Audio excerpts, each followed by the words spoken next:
На общественных началах редакция журнала «Баяны» в 2016 году создала из заброшенного водоема экопарк «Лебединое озеро» – место бесплатного отдыха. За 3 года Лебединое озеро превратилось в излюбленное место приятного и полезного времяпровождения наших детей и взрослых.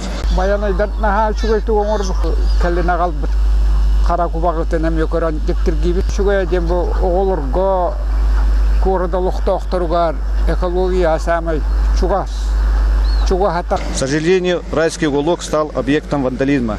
3 августа в час ночи пьяная молодежь повредила постройки, возведенные художником Анатолием Михайловым.